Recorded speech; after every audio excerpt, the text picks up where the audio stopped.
Rise up!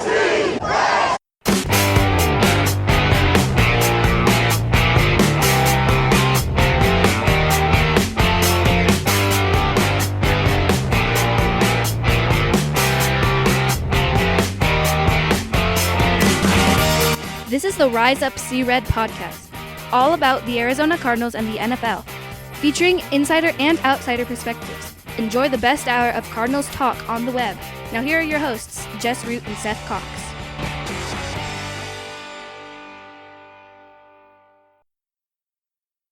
Hello, Arizona Cardinals fans, and welcome to the latest edition of the Rise Up See Red podcast, the best hour of Cardinals talk on the web. I'm your host, Jess Root from CardsWire.com, the USA Today wire site covering the Arizona Cardinals.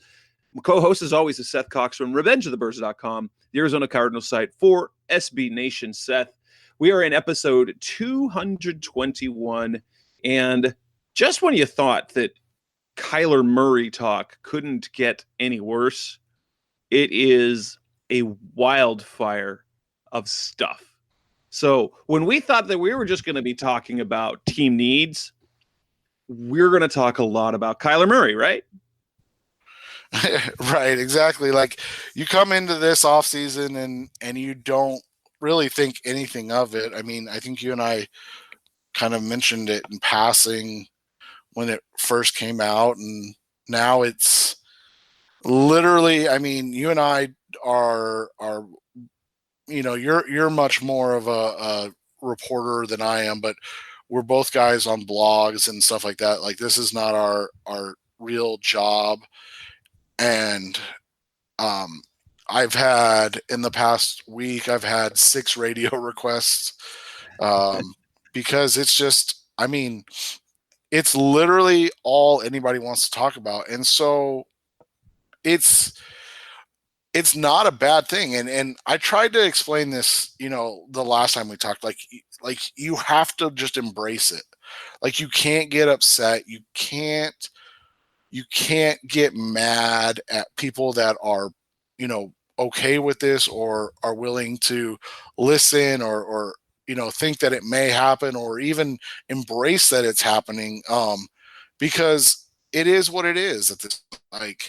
It is a narrative, and the Cardinals are leaning in completely to this whole thing because they love the attention. I mean, you and I have, that seems to be the only thing that makes sense, is that we're going to talk about on this show, is that the only thing that this makes sense about is, hey, they just want to be in the news. Right. And you and I have covered, I mean, you've covered the Cardinals since what, 2010? Yeah. So 9 years. I've been doing this for about 4 years. There's never, I mean, even in the NFC Championship run of 15-16, there's never been this much interest in the Arizona Cardinals. Never. Nope. And now it's they don't know what to do with it. And so this show is so episode 221, we're going to be talking about Kyler Murray. We're going to give our thoughts. We're going to break down everything that's going on, the good and the bad of it. Because we both embrace this chaos that's going on. I'll tell you up front, as much as I love that it's happening, I don't want it to actually happen, because I think it's not smart football wise, and you're taking huge risks in the way. But that's for the discussion. That's not the only thing we're going to talk about. We just finished seeing the NFL Combine. The NFL Combine is all wrapped up, so we're going to talk about the winners and losers from the Combine, the players who showed up, showed out, and the ones who probably disappointed us a little bit.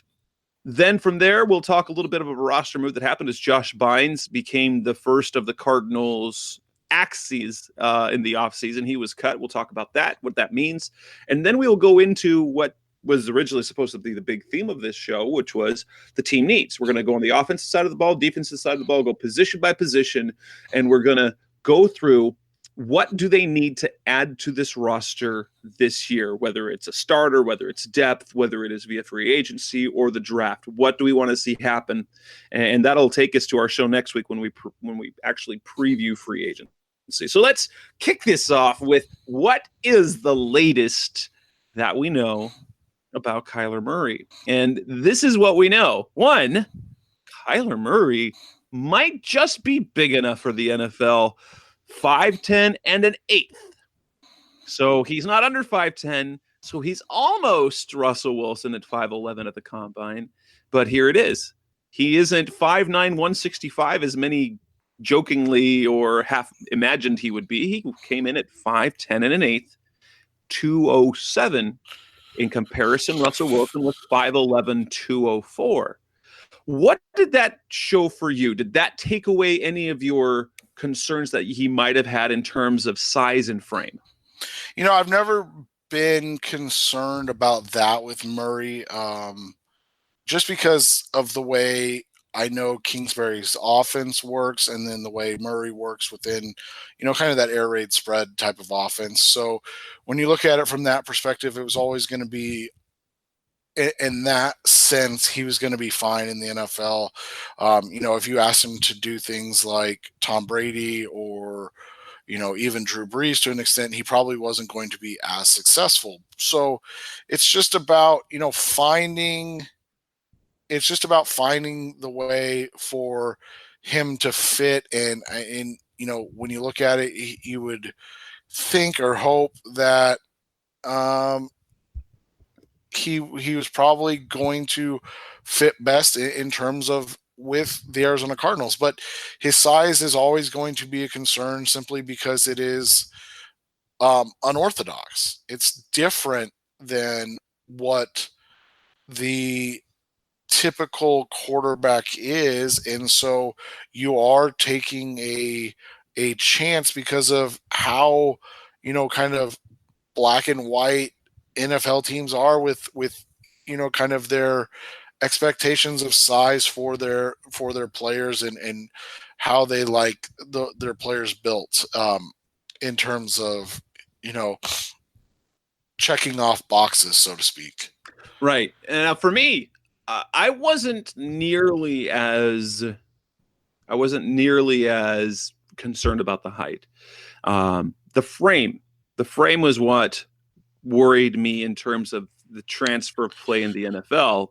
And the fact that he was able to get up over 200, who knows? The question is to whether what type of frame that was now, but the fact he can carry 200 pounds makes you with the Russell Wilson comp. And I guess what a lot of people worried about and why they miss on Russell Wilson is there was no comp for him.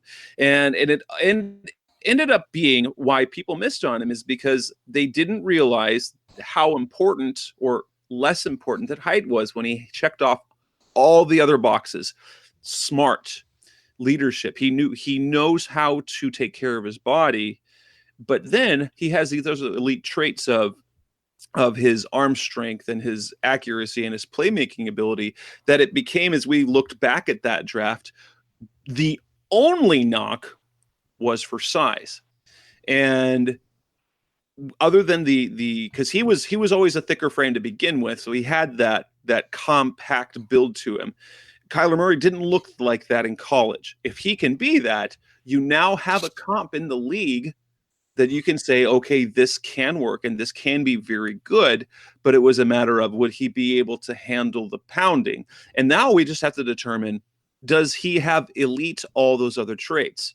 The arm strength, the big arm, the throwing talent, the accuracy, the smarts, the leadership skills. That's the stuff that's going to be debated over the next little while. But now that you've got a Russell Wilson in place, you can actually have a player comp for him, which teams love to do. If the teams don't like to, and they definitely won't at the top of the draft a guy that breaks a mold because there's too much at stake. There's way too much at stake. Yeah, and the NFL is a league that really doesn't stray from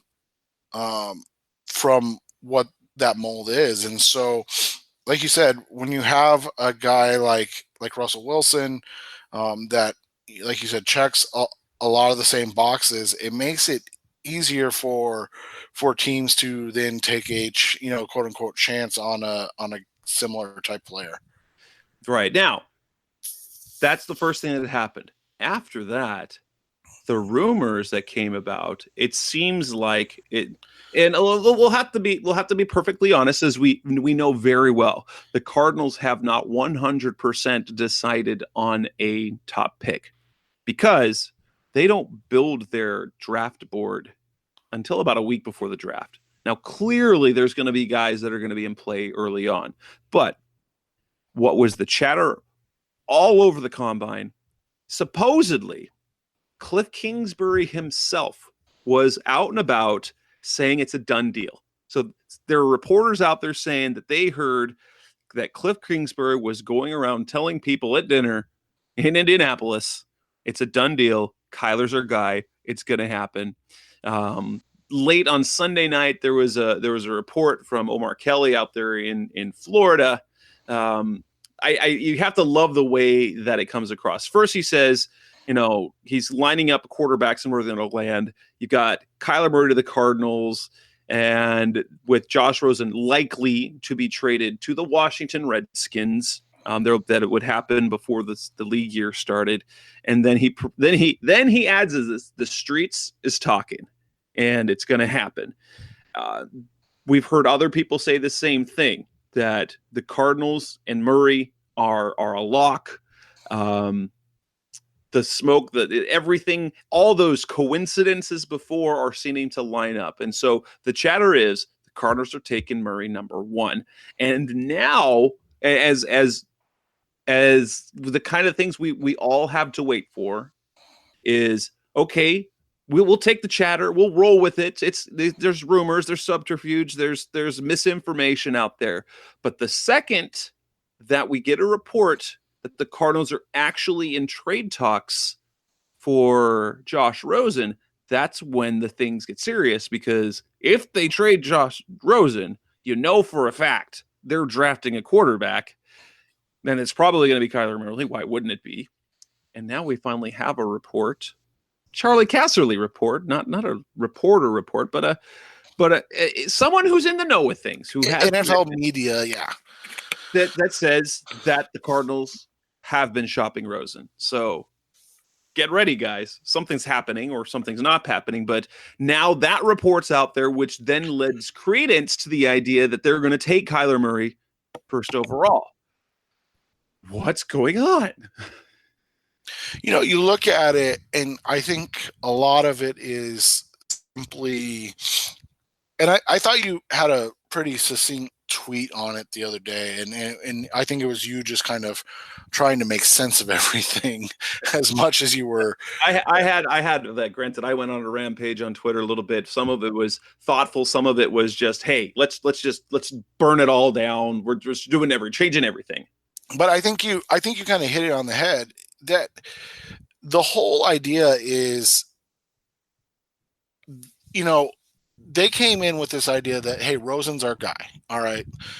So, if we line up the timeline, Kyler Murray hadn't declared for the draft when they hired Cliff Kingsbury. You're not going to come in with a new coach without knowing what you have, right? Like, you're not going to say, oh, and by the way, we're shopping Josh Rosen, because if Cliff is truly infatuated with Murray, and there's no reason to think he's not. I mean, he's been after the kid since he was a sophomore in high school. So he clearly thinks very highly of him as a football player. So they came in and said, Rosen's our guy. That was truthful. I mean, that was the truth at the time. Kyler Murray declares. We get the first kind of hint of it, but the biggest thing with Murray was he truly in? Was he truly into football? Because you got to remember, he had that big contract with the Oakland A's. He was the 9th pick in the Major League Baseball draft. So, I mean, he had options. And then it happens. He pays back most of his bonus. He then forgoes the rest of his bonus, which was about $5 million. Gone. I mean, it's the Oakland A's still retain his rights, but he has no money at this point, for baseball. So all of a sudden the Cardinals are going, or maybe Cliff Kingsbury is going, hey, this is who I want. If we can make this happen, let's make this happen. So you go to the combine and you start to all of a sudden peruse the room. You know that the Miami Dolphins, you know that the New York Giants, the Jacksonville Jaguars, the Washington Redskins, you know those teams need a quarterback. They're in the market for a quarterback. You look at teams like the Pittsburgh Steelers, the New Orleans Saints, the New England Patriots, and know that they could be interested in a potential quarterback. And so you start to, just get the feelers out there, because your coach that you just hired, the one that you're hoping will turn around what was the worst team in the NFL, has an affinity for a player. But here's the other kicker, and this is something that I shared with you. I think it was Saturday. I shared it with you. I don't remember off the top of my head what day exactly it was, but and it's been kind of now public, so I'm not worried about talking about it. But one of my contacts told me on Saturday. So this is kind of right when the Murray circus took off. When you say right around Saturday, when it just all of a sudden everything was, oh my gosh, the Cardinals are going to go after Kyler. Like, Kyler Murray is the first pick of the draft. The Cardinals love Kyler Murray. And so I got a tip that the Oakland Raiders, despite John Gruden and Mike Mayock's insistence otherwise, had gone to teams, not necessarily teams that had gone to them, but that had gone to teams and seen about their interest in Derek Carr. And so, I asked around, I tried to feel out why they would be going away from Carr. And the rumor is, and the idea is that it's for Kyler Murray. That the Raiders are in fact also allegedly in love with Kyler Murray. So if you're the Cardinals and you catch wind of this and you get wind of this, let's say Friday, because, obviously we're all going to be a little bit behind what's going on, and you get wind of this on a Friday, wouldn't you start to kind of float these ideas out a little bit on Saturday? Hey, you know what? We really like this Kyler Murray kid. We're really interested in him, because either it's true, which is fine. I mean, there's nothing wrong with it being true.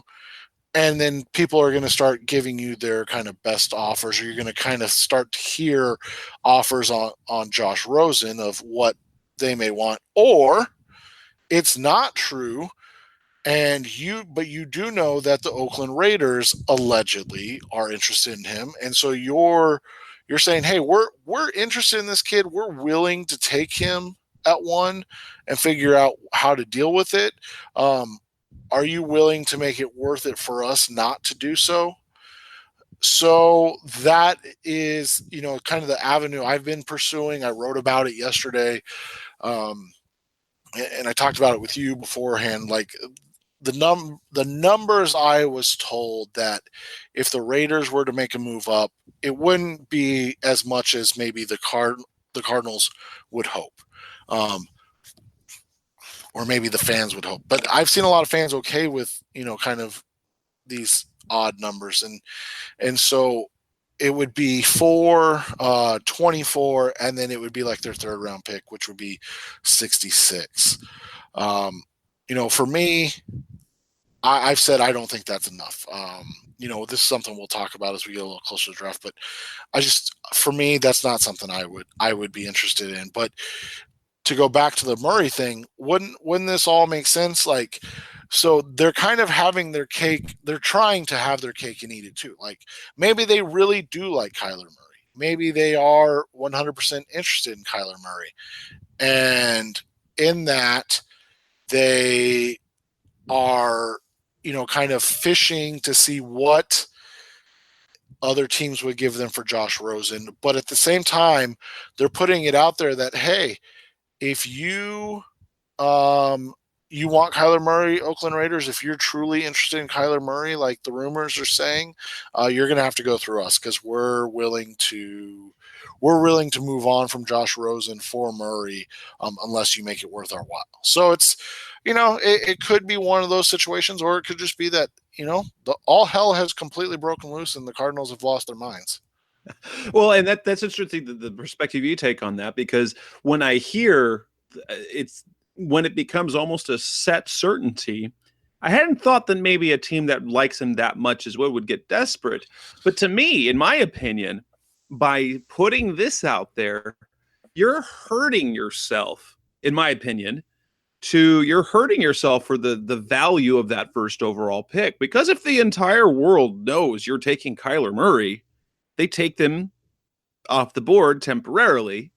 And, well, there's no point of training up, because he's going to be off the board, which would then make, if you're looking at quarterbacks or looking at specific players, that drives up the price for pick number 2 for San Francisco, in my opinion. And at the same time, if you are dead set on drafting Kyler Murray the way it makes it sound like, what it also does is drive down the value you could get for Josh Rosen, because the other teams will know, well, if you're drafting Murray, like if you really are not open to keeping Josh Rosen. Now, what we haven't heard enough of yet, and maybe this is the balance that comes, is that we're heavy on the Murray, and then this narrative is going to flip as to, no, we think Josh Rosen is our quarterback. We've told him as such.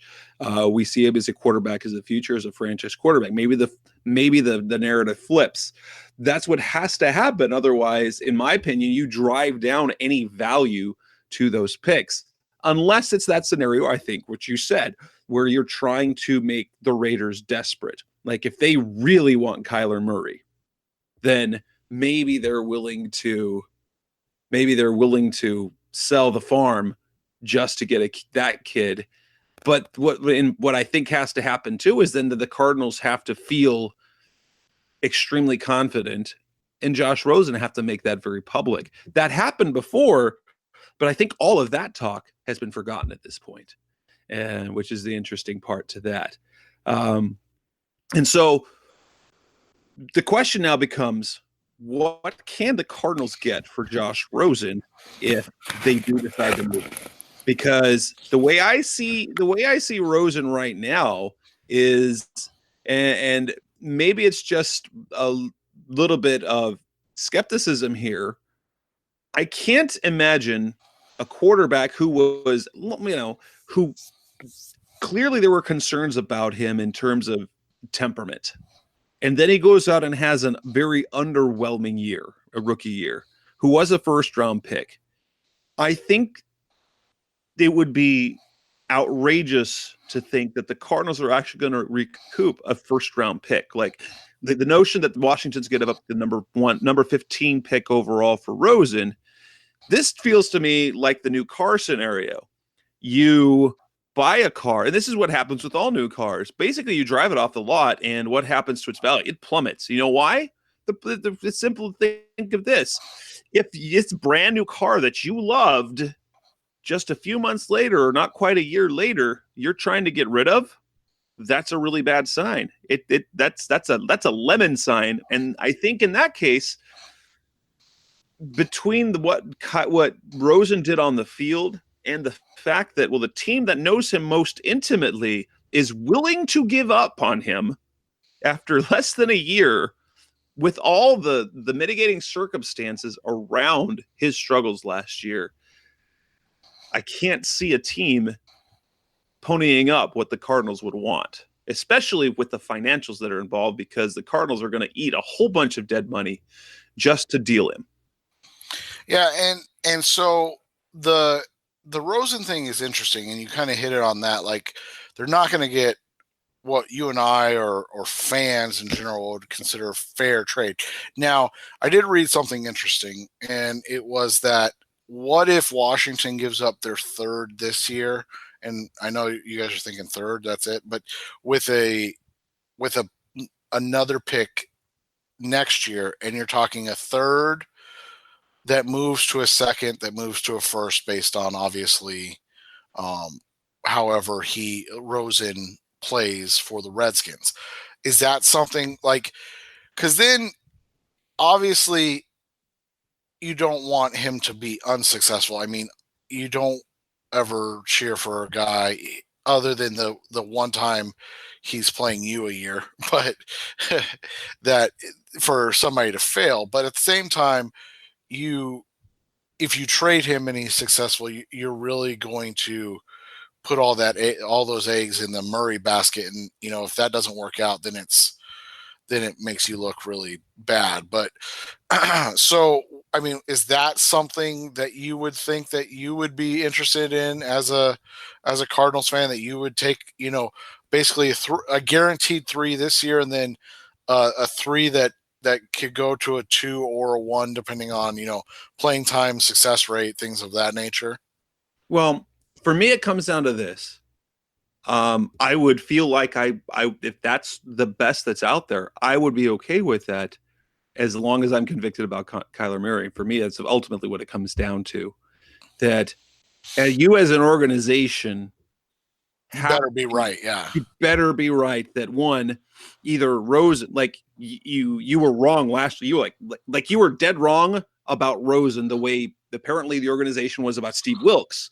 So you're cutting your losses and you think he's bad and Kyler Murray is a significant upgrade, or you stand by the fact that Rosen is going to be a franchise quarterback, but Murray is just that much better that you think, oh, he has the last quarterback that I can remember, Andrew Luck, when he was drafted, there was the talk of him being a Hall of Fame type talent, like a can't miss talent. So they clearly would have to believe that Kyler Murray is a can't miss. And if that's the case, well, I guess so. You take that third and the third next year, but obviously, for me it comes down to I'm going to take whatever market is there if Murray is my guy. Right. And so, the other thing is this, and you and I were talking about this off the air. There's also this instance of you've already basically, I don't want to say sabotage, but you've somewhat submarined your expected cap number this year. They're sitting after, which we'll talk about later, after cutting Josh Bynes, they're sitting at only 36 million, or right around 37 million. Now, does that include, I didn't pay enough attention. Does that include the draft pool, you think? Yes, Or it does. Okay. So yes. I was with the draft pool. They're looking at, the last I saw was about 38 million, which I think for my calculations are putting between 38 and 40 million for free agency. The draft pool is excluded from that because they're going to have a pretty big draft pool. So I mean, 38 million, that's going to go, I mean, even at 40, that's going to go quick. I mean, you and I know that that's going to be, if they make any splash at all. Yeah. It's so, I mean, and the numbers that are getting thrown around for like CJ Mosley, like 14 million, like, wow, and obviously they can backload it and whatnot. But the other thought is, we know, you're not going to sell this to the fans, but we know that we're not going to compete in 2019. We had to completely tear down what we started to build in 2018 because of, we messed it up. It wasn't done right. It wasn't done well, yada, yada, yada. So you take that and you move on and you say, let's just get whatever we can for Josh. We're going to eat the cap this year. The what is it, 13, nearly 14 million, we're going to eat the cap, and we know it's not the best alternative, but it's creating a window now starting in 2019 and moving forward from there where, we didn't have the 80 million that we were expecting to have when we came into things because it just didn't work out. And so those are the kind of things that go through your mind when all of this is happening, because you're right. Like, trading Rosen is a financial hit, and it takes the Cardinals, which we assume, if they traded Rosen, they would take Kyler Murray at 1, and it would take the Cardinals' investment at quarterback to about 29 this year. So, I mean, that's including Sam Bradford, who I still think would be the highest paid quarterback on the roster. But that would be Sam Bradford, Mike Glennon, Josh Rosen, and Kyler Murray, and then whatever Chad Knopf is kind of pitching in at the end there. So that's the hard part of the whole situation, is that you've got to figure out, like, are you really willing to eat this cap? Is it worth saying it was a mistake? We're going to now, move on after only one season. And that's a hard sell to not just the fan base because of the player, but because of the ramifications of the cap. Right. That's the part that's going to be rough. Yeah, it almost feels like if they make this move, they're blowing up 2019. So forget all the talk that they're saying about making this a quick turnaround. So it would be a miraculous way to turn out. So they're going to, and especially since Keim has actually also suggested that they might not be as aggressive in free agency as you thought. That they're going to try and not spend the big money on players early on. So it'll be deals a few days later after the big money's gone. So maybe there's something to this, that they're almost blowing up 2019 to then basically erase everything that happened last year. Because what we thought was, okay, starting this year, this is the year they're going to start going all in because they've got that rookie quarterback deal. They can add pieces. When they might go, we'll start over, and we're gonna go all in next year when we've got much more money available. We've got all of Bradford's dead money coming off the books. Rosen's dead money will be off the books. Andre Smith's dead money will be off the books. Mike Upati's money will be off the books. And in terms of what it will do for the Rosen deal, if it would become like the amount of dead money, if you cut him, is nearly 14.4 million, which is an additional. So he's due to count basically 4 million against the cap this year. It would cost an additional 10.4 million charged against the cap. So what if they got 40 million, bring it down to about 30 million of cap space? If it's a trade, it actually is a little less damaging. It would mean about a $2 million less negative charge to the cap, because the other team would assume the other parts of it, and they would just have to pay the prorated. They would just be accounted for the prorated signing bonus. But nonetheless, to go from 38 million to 30 million in free agency, or from 40 to 32, that and to be subtracting a player as opposed to adding a player, that's the exact opposite of what you do want to do in free agency.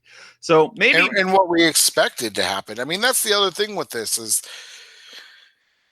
again, there was no way that they were coming out and going, "Oh, we're blowing this whole thing up. We're getting rid of Josh. Like we're starting from scratch because we have the first pick." They couldn't do that. It wouldn't have been a safe or smart thing to do. But at the same time, it's still a hard sell, right? Because if they start to do it, or if they do it, it's still one of those situations where you go, man, really? Like, I mean, you have to be able to see the long-term vision. And it was something that you and I have talked about, is like, maybe this was the sell Bidwill gave to Steve Keim is that, look, I'm giving you 3 years to figure this out. You've got 3 years. Do whatever you need to do. If you need to make whatever happened in 2018 disappear, make it disappear. And it seems asinine, but when you're desperate, when you're trying to fix something that was clearly broken, you have to go to extreme measures at the same time. And let's kind of wrap that up. We've enough talking about Kyler Murray. There are so many other players to talk about at the Combine. That's what we're going to talk about next on the Rise Up See Red podcast, the best hour of Cardinals talk on the web. We're back on the Rise Up See Red podcast, the best hour of Cardinals talk on the web. Let's talk Combine. Obviously, Kyler Murray was a big winner in the Combine by simply showing up and measuring over 5'10", which, guess what? That took no talent. And then eating enough and drinking enough water and probably not pooping the morning of his weigh-in to come in over 200 pounds. Yay. But he was not the only player to wow. Who were some of the, let's talk, who were some of the biggest winners, or who stood out to you in terms of the Combine as helping themselves? Maybe it was just meeting expectations, and maybe it was, hey, we need to go back and look more at what his play was. Well, I thought the first guy, and I mean, there's a lot of guys, so we're not going to go over everybody, but like looking at it from a Cardinals lens, the first guy that really kind of stood out to me, and I thought did a really nice job, was N'Keal Harry. There was a lot of questions about obviously his size, his speed. Was he a guy that could do, X, Y, and Z? And so he came in an inch shorter than his ASU measurement, which isn't actually surprising. But he weighed 228. He put up great numbers on the bench, put up 27 reps on the bench press.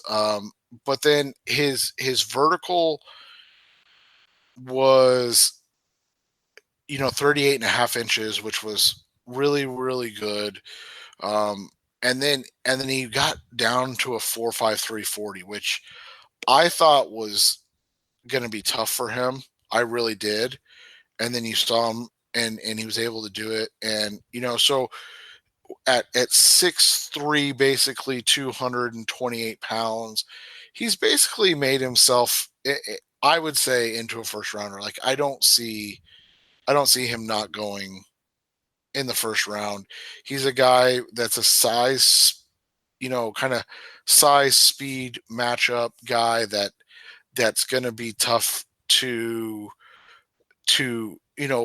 take on physically. He's a guy that we've talked a lot about because he was a guy that did punt and kick returns, and they don't put bad athletes back there. And I always thought that was interesting that a lot of people labeled him as a bad athlete. I didn't ever see that. And so it was interesting to see how well he did. And I thought that he kind of showed us exactly what we needed to see. I think for Cardinals fans, if you're also an ASU fan, it's unfortunate because it's basically taking him out of the chance of being available at 33, at least in my eyes. Yeah, probably. For me, one of the most important, this is something that you and I discussed and I wrote about it, is this doesn't necessarily increase his stock overall, but I think it created separation on two levels. Nick Bosa looked good. Obviously the 40 time, that's not real significant. There's minor significance, but what we saw from Joey Bosa is that his 40 time wasn't good, but some other of those athletic tests showed things. And Bosa showed that at his size, that getting off, so his, like you talked about, his 10-yard split, very good. His 3-cone, very good. His 20-yard shuttle, very good. And then he had enough in terms of explosiveness with his vertical at his size that you're like, basically when it came to Nick Bosa, the concerns were durability and the athletic traits. I think you would agree, he did exactly what he needed to do to show, hey, we saw the disruptive play on the field. We saw top disruptive play on the field consistently when he was on the field. Yes, the medicals are one thing, but was he athletic? Is he athletic enough a player to be at the top of the draft? And I think he proved he was. So it comes down to, do you want Nick Bosa or do you really need a quarterback? Right. And I think when you look at what Bosa did, you kind of nailed it. Like they are, I don't want to say he's locked himself in, but he's made it where there's only one other non-quarterback option. And you and I aren't saying or advising that the Cardinals should take a quarterback, but if they're not going to take Nick Bosa, there's only one other option, and I thought he was another, winner at the combine, and that was Quinnen Williams, who came in a little shorter, a little fatter, and then really Really athletic. Like if you saw the overlay, the video overlay where he outdoes NFC West quarterbacks Josh Rosen and Jimmy Garoppolo, neither of whom are considered non-athletic. Those are fairly athletic quarterbacks. They're not fast, but they're athletic, and Quinnen blows them away. Yeah, and they're just, he's one of those guys that it's a really hard sell because, again, we talked about how the NFL does things, and they don't draft down linemen that aren't edge rushers early. It doesn't happen. And so that is what Quinnen Williams is. I mean, people can say, oh, he can rush the passer and everything all they want. But I mean, Aaron Donald's the best defensive player in the NFL, and he still went in 13. Yeah. And it's nothing against Quinnen Williams, but he's not Aaron Donald. So, like, when you look at it from that perspective, it's a tough sell. But if you're asking me, the only two guys worth the first pick in the draft, that obviously aren't quarterbacks, are going to be Nick Bosa and Quinnen Williams. For me, if you look, I think obviously Montez Sweat was a big winner because you look at his stats and you see big production. And then when you look at the athleticism that he showed at the draft, people have said probably he made the most money from the combine, and I probably have to agree because you get a guy that size running a 4.4 140. That's crazy, but it wasn't just straight line speed. We saw that across the board in his testing. Yeah, that's something that. So his 4.41 was crazy, but. And not to go back to Bosa too much, but one of the things that we talk about a lot is like that 10 yards. So that's that first 10 yards that they run. And the crazy thing was Bosa's time was as good as Sweat's in that. I think they were both at 1.55 the first 10 yards. So that's what was crazy because Sweat maintained that at his size. And then he had the insane, his 36-inch vertical was really good. He had a 7 second 3 cone, and then he had a 4.29 20-yard shuttle. So, like, this is a guy that put up just ridiculous numbers. I've seen a lot of people say this, and it makes sense to me. He's kind of bringing back that Ziggy Ansah vibe from a couple of years ago. Remember, like, a guy that was just a freak athlete that didn't really put up a ton of numbers in college, and so you're like, but you can see the tools, like physical tools to work with. And so it seems like he fits or checks all the boxes that will be asked of him. Another guy that I was really hoping would be available at 33, and I just don't see it happening now, is Noah Fant from Iowa. I always thought it was weird that he was considered the second tight end from Iowa because he was kind of their main guy. Like TJ Hawkinson put up good numbers, don't get me wrong, but Fant like blew him away and everything. And then you kind of look at the size of Fant and you look at the speed and what he brings to the table. And I think he would be kind of the perfect H-back move. Like he's Charles Clay, just 25 years younger. So I mean, that's what I think of Fant. I thought he would have been a nice fit at 33 if they really wanted to kind of go crazy and get Kingsbury some weapons. I don't think he's going to be there at 33 now. Yeah, probably not.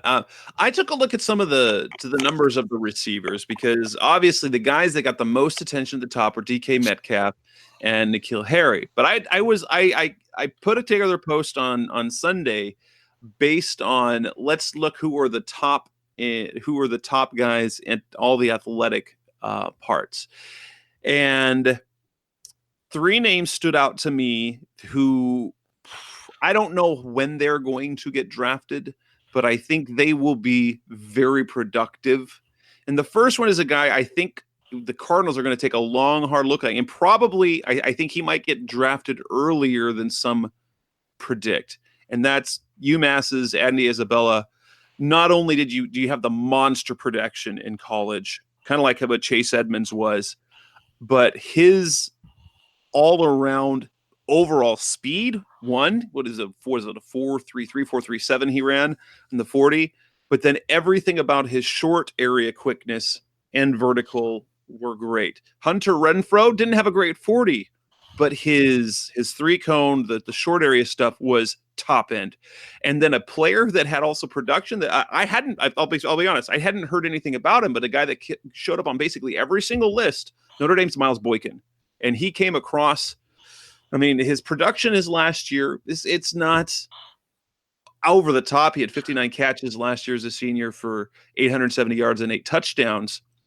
But when you see a guy like Riley Ridley, who's getting talk in the day 2 range, and he had 43 catches for 559. Yeah. Well, and you got to remember, Notre Dame, I unfortunately watch a lot of Notre Dame football, and they weren't exactly throwing the ball around the yard. They did a little more as Book got more comfortable throughout the season, but it wasn't exactly their strong suit. Boykin is a guy that he makes sense because he's been that kind of big outside receiver that the Cardinals are looking for in this offense. And he's not a stiff by any means. Like you kind of said, like his measurables, like his adjusted height, weight measurables are stupid ridiculous. Like 88th percentile for both his height and his weight. His wingspan's the 94th percentile. His 40-yard dash was in the 83rd percentile, which is, again, that's crazy. But his jump numbers. So you want to talk about getting Josh Rosen weapons, right? Like you want to talk about fixing Rosen and helping Rosen get ready. A guy that can win jump balls in Miles Boykin, he 43.5 inches on the vertical, and then you have 140-inch broad jump, the best broad jump in combine history. So I mean, this is a guy that just put on a flat out show. And then I would be remiss if I didn't talk about at least Emmanuel Hall as well, the kid from Mizzou. Yes. 6'1", 201, sub 440, so 439. And then he hit the vertical 43.5, and then he hit the broad 141. Again, you're talking about a guy that's coming out of a spread offense that knows how to play it, that can do different things. So when you look at it from that perspective, he like all these guys on late day 2, early day 3, these are all guys that make sense in that range for the Cardinals for what they're wanting to do, because they're probably not going to, I mean, maybe they have a chance to draft like a Paris Campbell, right? Like another guy that just completely blew up the combine. But in reality, they're probably going to end up having to look on like I said, late day 2, maybe early day 3. There was really one player that for me was almost disappointing, but maybe it makes things easier for the draft. And that's right at the top of the draft. And that was Josh Allen. It was my impression for months that he was this freak athlete that put up so he's not, doesn't have to quite the competition, but I think his athleticism would have made something very, very appealing for the Cardinals. And while he's athletic, he was best, except for the 40-yard dash, pretty much. He was bested by Bosa and all the other athletic traits that you run across. The short area stuff is, so he didn't put up a crazy. He ran a 4.63. It's not bad, but it wasn't. He didn't come across as the freak, which for me, and I think for you too, separated. Okay, Bosa is a different level. Right. Well, because here's the thing. So the one I can't get over is Josh Allen's hand size. So, I mean, I know it literally doesn't have a 1 iota of difference on linebackers, but if you go look at his hand size measurables, he's literally in the 1% because his hands are so tiny. So almost 6'5", and his hands are like 8 3/4. So it's just real funny. Sorry, I laugh at it every time. I had that wasn't even a measurement I paid attention to. And no, like if you go to his small, he's literally like in the, and if you change it to everybody, like every football player ever, he's still in the 7th percentile. And the guy on the wrist, baby hands. Hunter Renfrow, when I saw that, what is it, 7.78? I'm like, ooh. Yeah. Yeah, but Hunter Renfrow is what, 5'9", 5'8"? Right, exactly. Yeah, Josh Allen's 6'5". So, but yeah, so when you talk about all that, you've kind of hit it on the head, is that you've got a guy that looked like he wins with his athleticism, and he does right now. And so an athlete that wins with athleticism, that and Jess and I are not saying he's a bad athlete. Like, I want people to understand that right now. He's a very good athlete. He's just not elite. Right. When you look at his 40, it was in the 90th percentile for edge rushers. Okay. But his broad jump, his 3-cone, his 20-yard shuttle, those were lower. When you move him off that and move him back to a linebacker, which is more what he is, than a pass rusher, hit that 40 jumps down to a 75th percentile. So that's a big drop down, right? His broad jump drops down to a 62nd percentile. His 3-cone drops down to a 43rd percentile. So all of a sudden he becomes a bigger athlete that doesn't move quite as well. It's definitely not Von Miller, he's definitely not Von Miller. No, and he's not even Hassan Reddick. I mean, that's the reality. Is like when you look at Reddick's 3-cone and stuff, like, it was crazy. Right. If you put him as a linebacker for his 3-cone stuff, it's 64. His broad jump's still in the 98th percentile. So he's just not, he didn't hit the marks that you were expecting. And it doesn't make him a bad athlete. It takes him from being that special athlete that we were expecting to being, a relatively normal NFL athlete. Right. So if you're picking number 1, you take Nick Bosa. If you're picking 9th or 10th, Josh Allen's still a good pick. So right. if the Cardinals ended up trading back, well, here's the thing. if the Cardinals trade back and don't get one of the top guys, then you're going to be disappointed. But you wouldn't be disappointed. Say where they were picking number 13, like they have like with Hassan Reddick, or 15th or 10th. You wouldn't feel bad at all about picking Josh Allen. You just don't want to do it when you have the opportunity to get Nick Bosa. Well, and so here's been my comparison for a while on Josh Allen, and it's a player that I think you and I both agree is a very good player. In fact, he's a free agent that we'll probably talk about in a second, and that's Anthony Barr. I think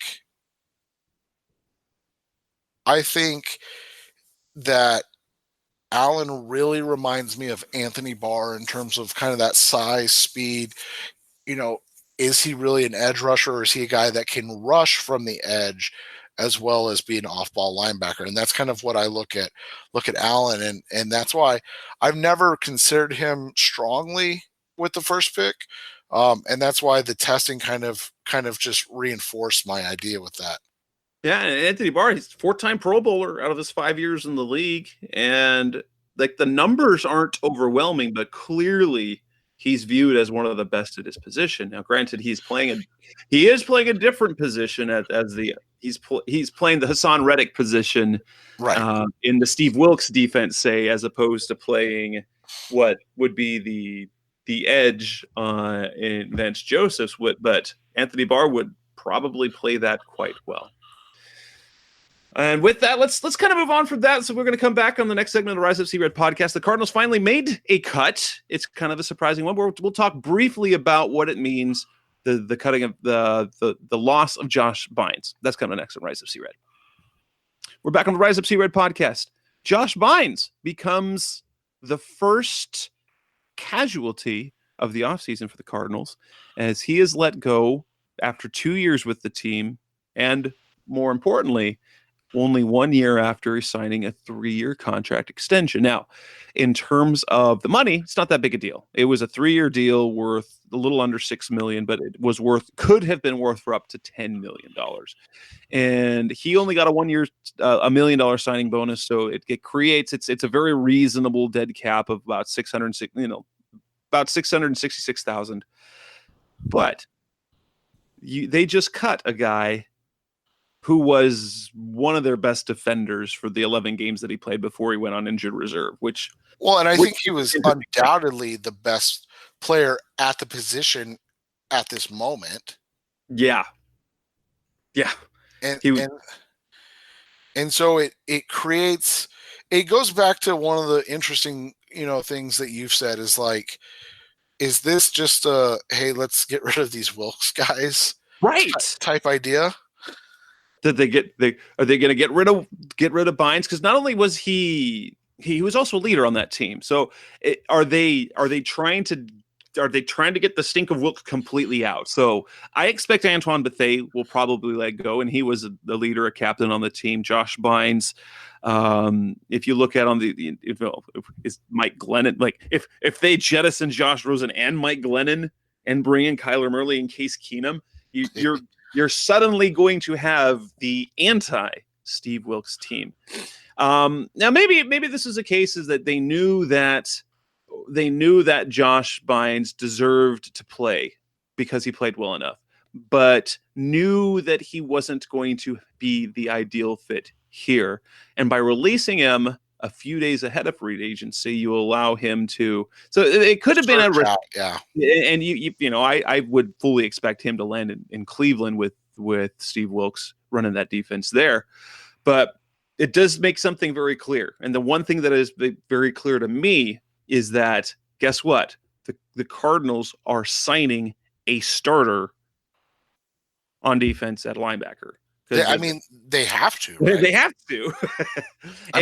They just don't have a choice at this moment. The two choices are, one, re-sign Deion Buchanan, which I don't think is going to happen. I know some fans would like to see it happen, but if we look at Vance Joseph's history, he doesn't play undersized linebackers. I think I went back over from the time he was DC and the head coach. All his linebackers are 230 and up. Buchanan, 211. Yeah, So it doesn't seem like a fit. And you go through kind of the free agency list, and like you said, they don't have anybody in house, and so they're going to have to go outside to kind of find a guy to come in. And if you buy into Pro Football Focus grades, and I mean, I'm not telling you should or shouldn't. I mean, I think it's a good tool to use. It gives us a chance to kind of compare and contrast. But you look at it, I mean, CJ Mosley is is the big name free agent, allegedly going to command $13 to $14 million. And he was like a 73, I want to say, 73 or something like that. And Bynes, who they just cut, was like a 71. So it's not like, I mean, cost controlled guys that at positions of need, and that are now it's still a position of need, but now it's an even bigger position of need, if that makes sense. Right. They took a thin position and made it even thinner, which means they have something in mind. They have something in mind. Well, and you and I have speculated and assumed, and I think probably correctly, that they're going to bring on Brandon Marshall from the Broncos. But again, I mean, Marshall's what, 30? Almost 30? And so, I mean, Bynes will be 30 this year. Would it have been the worst thing to have two veterans in there, along with Hassan Reddick, depending on where you're using him? I don't know. It feels like for the minimal cap savings of 1.8, 1.9 million, that you're giving up more than you're likely to get back in return. But again, maybe this is just a truly a tear it down type of off season where they're going to give Hassan Reddick a full year to show us that he doesn't get it.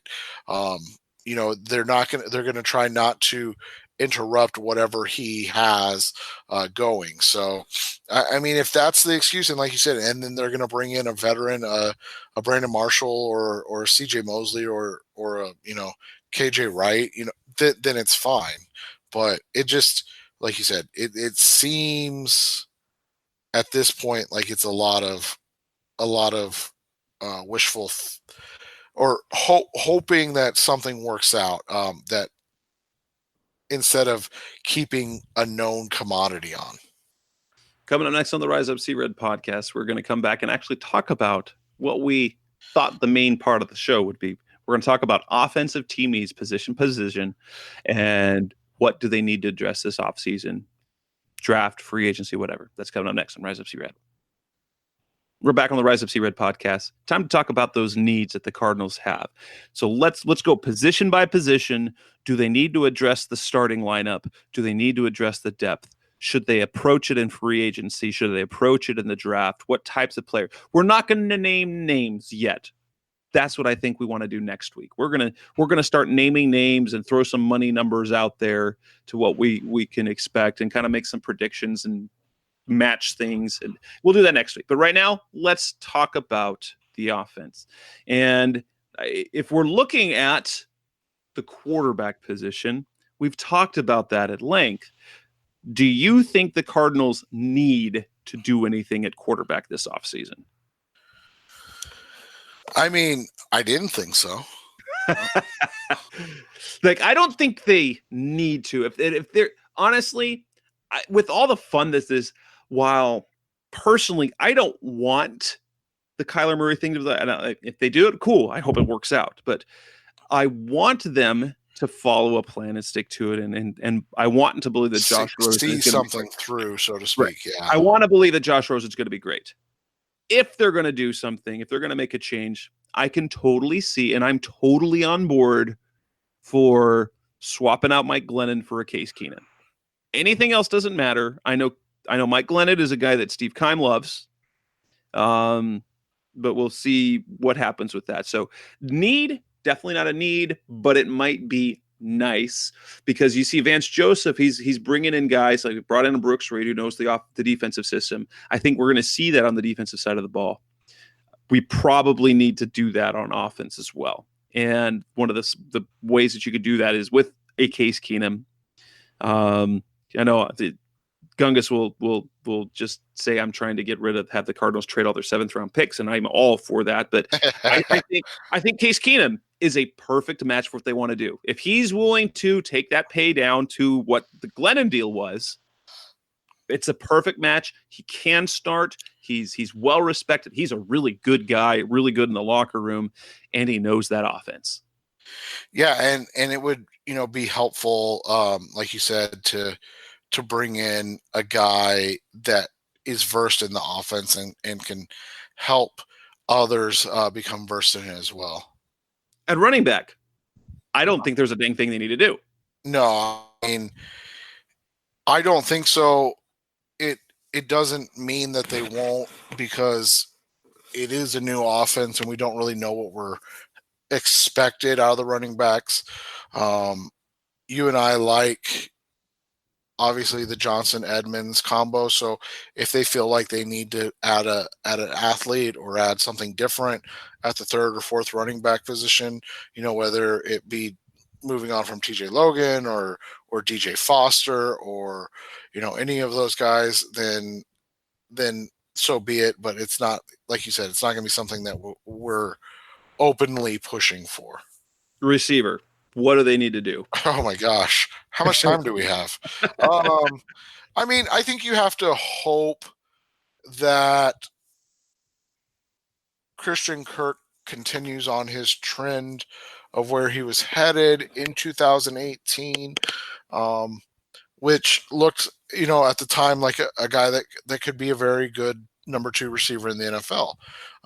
Fitz, you just have to hope he's healthy and can continue to be productive.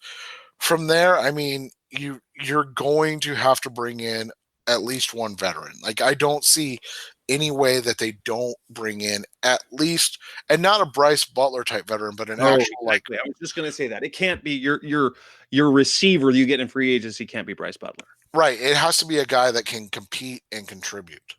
Right. So it's got to be a fringe 2-3, kind of on the same type of level as Kirk, but that is this flexible enough in the offense. But at the same time, I think drafting a receiver day 1, well, a day 2 receiver, unless you find a gem late, I think it's got to be a must. So that's one you've got to address in both. You've got to bring someone in free agency, and you've got to get it. You can't just rely on the 6th and 7th round where nothing good happens for the Cardinals. And you want to target a guy. So, and Isabella, perfectly fine. I know Anton Wesley knows Cliff Kingsbury's offense. He's a guy who could get drafted, but I think you've got to do both. You've got to double up at receiver. Yeah, I would agree with that. I think you got to find 2 guys that can come in here and just really be contributors. However they do it, it's unfortunate that you're talking about maybe moving on from a 3rd round pick in year 3, but it is also the reality of what this kind of has been for the Cardinals. Yeah, at tight end. Oh yeah. Well, here's the thing with Charles Clay, that is their veteran number 1 type signing. Right. I think Ricky Seals-Jones, I think they still see enough in him. And based on, if you want to look back at Kingsbury's first year at Texas Tech, you see what Jason Morrow did, and I think you can see the potential for what a Clay or a Seals-Jones can do, but you can't stay there. I don't know if they're going to need a true blocking tight end, even though Sean Kugler says they're going to run some 2 tight end sets. I don't know how much they're going to do that. So do they need, I think obviously you'd go with veteran depth, maybe like a guy like John Phillips that had it last year, maybe, but something like that.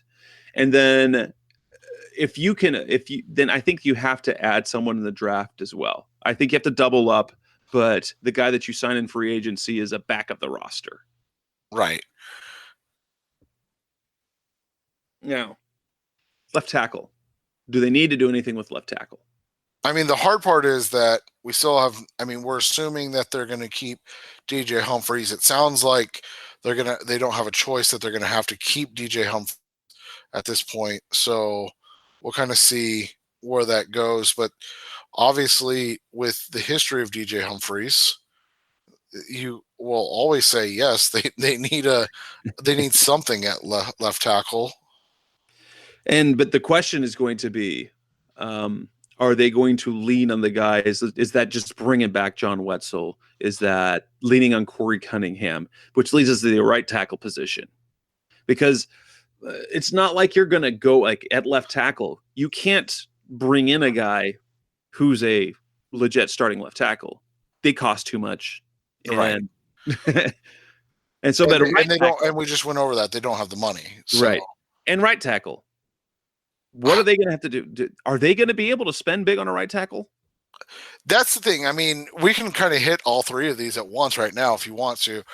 They're going to have to decide what they're going to do with Justin Pugh. Like, what position is he going to play? He's had his most success at left guard in the NFL, but he's had some success at right tackle as well. So that's what the question becomes: is what positions what position are they going to use Pugh at? If he's going to be the right tackle, then you need two guards. Yeah, exactly. Then you need two guards. If he's going to be a left guard, then they need a right guard and a right tackle. So it just, like, Justin Pugh is kind of the moving piece that is going to decide exactly what they're going to do with the rest of that offensive line, because they absolutely need a right tackle or they need two guards, like you said. So right guard is, unless they're putting Pugh back there, right guard is a complete need at this point. The question is going to be, is Pugh going to get a shot at left guard or right tackle? And that's going to decide whether or not they need to go out and spend on that. I would say they absolutely have to. Who? That's a great question. I don't have an answer for you on that. I really, truly don't. But what I do have an answer on is that they have to address it. And right. If they don't, it doesn't matter if it's Josh Rosen. I mean, if they don't, honestly, they should just draft Kyler Murray, because he'll play, because Josh Rosen's poor body is not going to be able to hold on. Right. So the thing is that we've seen the Cardinals spend big on free agents. Justin Pugh, they did it. They've done it before with Mike Upati and Jared Valdir. And even Andre Smith, it's not like they got him for cheap. I mean, they pay. I mean, they didn't pay an absorbent amount, but they did pay him well. But my question is, are they going to go in for the 4 or 5 year deal, or are they going to look for the journeyman older guy that they get for a year or two, looking ahead with an eye towards? Because I know they want to sign Ode Abushi. I don't know what they intend on re-signing him for. If they want him as a fringe depth potential starter who can fill in, and then there's Corey Cunningham. I mean, they like him, yeah. Steve Keim talked to him. They kind of have him penciled in as a potential starter, but you don't want to go into the offseason planning on that. So are they going to go after? So are one of those positions, are they going to go big at right tackle and thus basically kind of groom Cunningham maybe for left tackle in 2020? Or a guy who can play right tackle, left tackle that they shift over there to left and then Cunningham brings up in the next year? Or are they going to spend big on guard and then go with kind of the journeyman plus Cunningham to compete at right tackle? That's kind of the way you go. And then, of course, they need a draft, but where do they make that pick? Is that at 33? if you get a guy at 33, that's a guy you hope might be able to start. And there's a bunch of names that are going to come up. Every mock draft I've seen, particularly from my guy at DraftWire, Luke Easterling, it's almost been a different tackle every mock draft in the second round. Which, if that's the way they go, because if they spend big at right tackle, it's going to feel weird drafting tackle in the second round, right? Right. And so that's what the question becomes. I mean, they have to address two spots on the offensive line at least. I mean, it's just there's not a choice. So the question becomes, are there more than two spots that they want to address? Like, are they going to be aggressive, or like you said, is it going to be, hey, we're going to address one of these spots in free agency on a short-term deal? I know we're not talking names, but like grabbing like a 32-year-old or 31-year-old Roger Saffold and then going to get, a young guy in the draft, or are they going to try to go get like a young guy like a George Fant who's 27, sign him to like a 4 or 5 year deal, and then go get another, to kind of give yourself a look at a potential, 4 positions locked up for 4 years type of idea. Maybe. Now, we've kind of skipped over centers because we think they're pretty set there. We're assuming that they're set with Mason Cole. Mason Cole / maybe AQ Shipley. But I'll be perfectly honest, the extension they gave AQ Shipley did not do anything to guarantee him a spot on the roster. It actually, I believe it was more of a cap move, and the fact that they like him because he would be good as depth or as a starter either way. Assuming he can come back from the knee injury, which there's question about that to begin with at his age. When we come back on the Rise of C-Red podcast, we'll wrap this up talking about the defensive side of the ball, where there definitely are some holes. That's kind of next on Rise Up C-Red. We're back on the Rise Up C-Red podcast. Now let's talk about the defensive side of the ball. If we want to go interior on out and then moving back, defensive tackle is a huge question mark, where right now the only thing we know is Corey Peters is older and under contract. Robert Kimdichi's got an ACL. Rodney Gunter's a free agent. Orson Pere's going to be a free agent. And then you've got these guys like Vincent Valentine and those are all people. You can't fool me.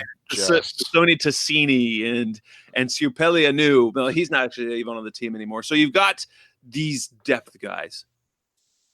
Isn't defensive tackle, if they're going to have to throw money at it?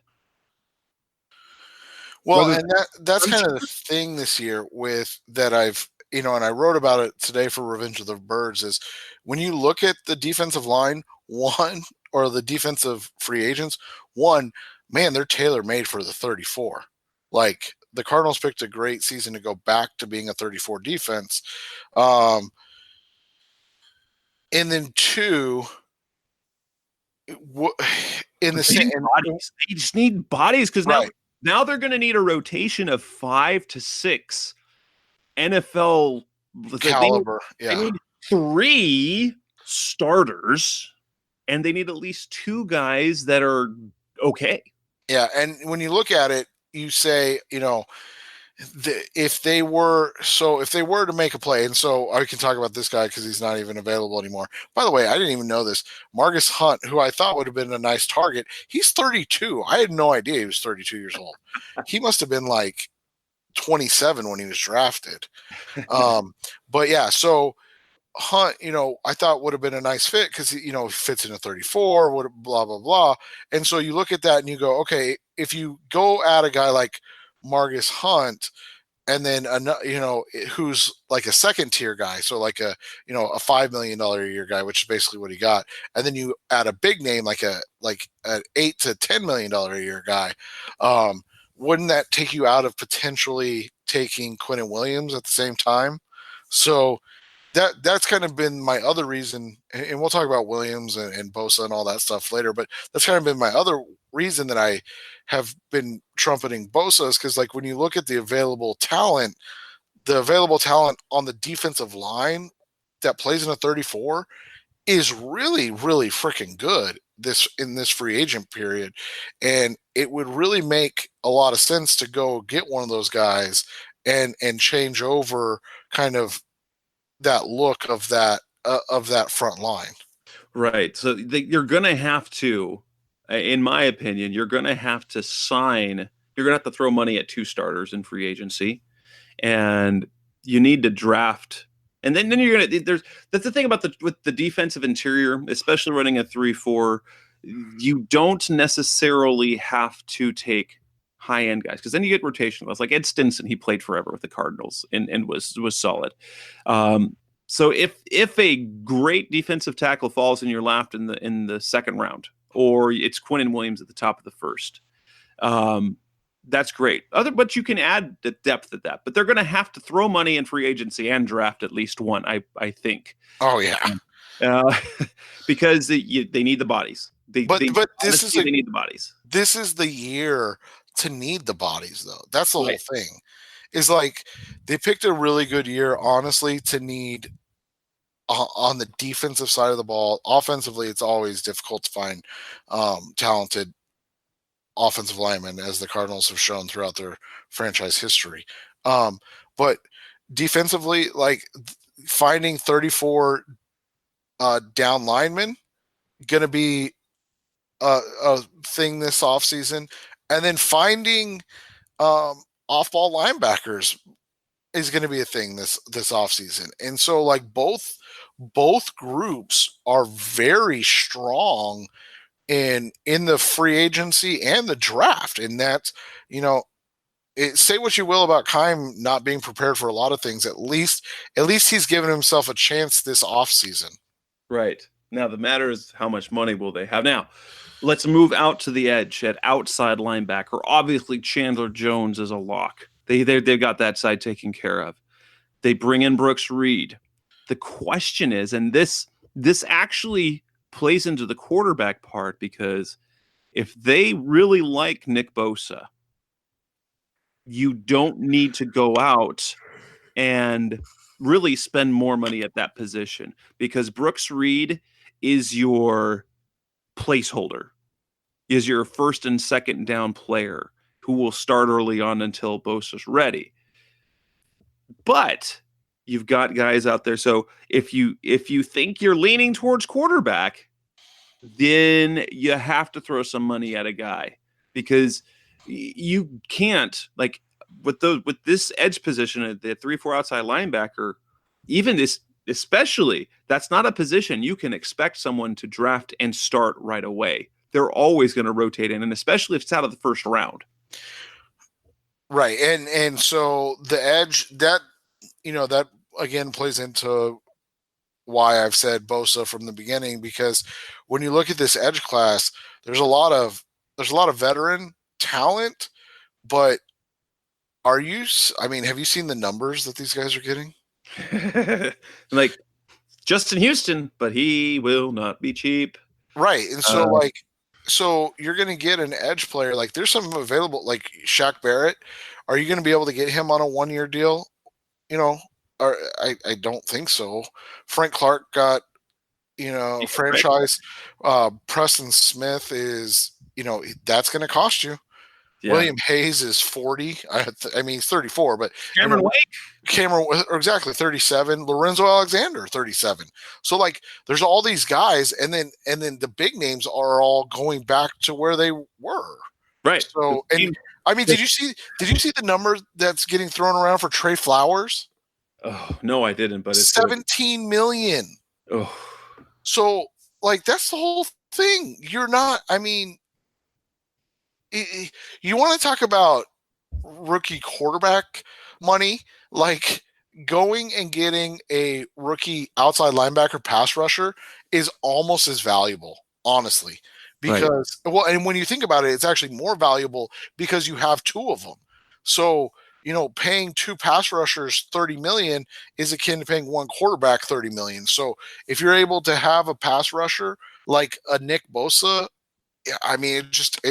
you're making me mad that there's even talk about Kyler Murray. The more I know this goes on. It's so perfect It's so perfect for this Cardinals defense to take Bosa at the top because you're already sold on Rosen, and you fix up Vance Joseph's defense to be great because oh my gosh, but yeah, that's we can talk that more about later. But it's frustrating because you're thinking like if you're going to call Kyler Murray, but Bosa's perfect. Right. Could you imagine Chandler Jones, Nick Bosa on right. the And West? then you go get, like you said, then you draft another guy in on day 2 or day 3, and then you sign 2 free agents and on the down line and a linebacker. Cameron Wake makes sense then. Yeah.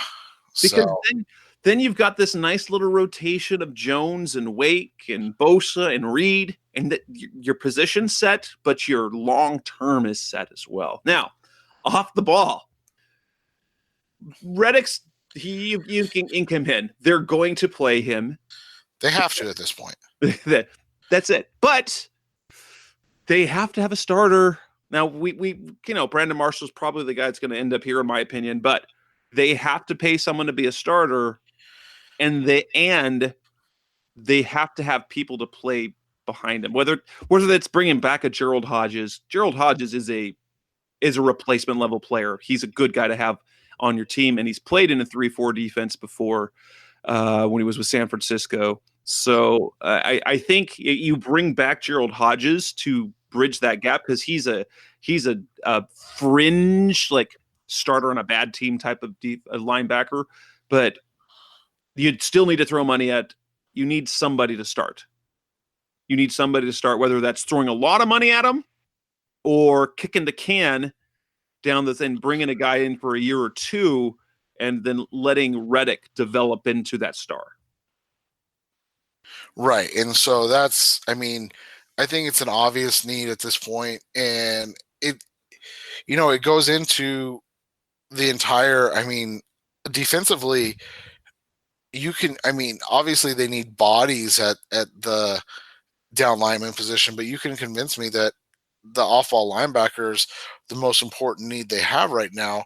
The crazy thing is, and this is what we talked about, is like in Vance Joseph's defense, he said that you can scheme success out of these players as off-ball linebackers. So that's, obviously when we were talking about this last year, we were talking about, the Hassan Reddick and Daniel Buchanan are perfect for Steve Wilkes defense. So we don't really know anything. So quarterback, they're not set. You're never set in terms of what you should expect. They don't have a guy to play the slot. No, and you're never set in the NFL. The Broncos have proven that. The Patriots have proven that. Even the Seahawks have proven that. You always need somebody or something more. But yeah, their need is. The nice thing is with Alfred's ability to play either slot or boundary, they don't necessarily need one or the other. They just need whoever's the best. I don't know if they can afford to go get one now after they've already paid Alfred. So that's what the question becomes is, that's the problem is when you have a team with all these holes, you can't fill them all in one offseason. And that's just the unfortunate reality. For me, there is one position where they don't need to address, and that's right. safety. Safety. They have too many players. Honestly, they have too many starting caliber players because now with Budda Baker moving back from the slot to safety, you've now got Budda Baker, DJ Swearinger, Antoine Bethea, and the potential of re-signing Trey Boston. The Cardinals have been playing 3 safeties on the field, it seems like, for a decade. It doesn't sound like it's going to happen anymore. So Swearinger is locked in. Budda's locked in. Will they keep Bethea around? He'd be costly as a rotation, as a fringe guy. When you've got other guys on your roster, you've got younger players, or you could just bring in someone who's cheaper. Right, exactly. And so that's where, again, you're always one injury away type of thing. But at this point, I think we can say the safety position is the one that they've invested in heavily and actually gotten production out of. So we'll see if that continues to be the reality. Steve Keim has done a really nice job of getting safeties. I think that there we go. That Keim has done safeties well. So that's been his strength as a GM at this point. On special teams, let's not forget special teams. I think they're okay. I think they're in perfectly great shape with the return game because they've got Pharoh Cooper, who could do both, honestly. They've got Pharoh Cooper and Christian Kirk. After that, you just throw bodies in there from somewhere. And punter, you're good. Kicker, you're not sure because there's nothing about Zane Gonzalez's play that would say that you can just bank on him. Right. And so that's the biggest thing is, I just don't think they can invest in it. Right. No, like that's the hard part is they just can't really invest in that position at this point. So you have to wait and maybe address it with one of your 9th and 7th round picks or something of that nature. Oh, kickers. We're good. We're sure it's going to be. It's going to be a kicking battle between Zane Gonzalez and some 7th rounder. Yeah, exactly. That will be Mr. Irrelevant. just to make Jess mad that he had to stand out in the sun at the Tempe facility. Please, I'm gonna have to be there. Of course, day 1, pick number 1.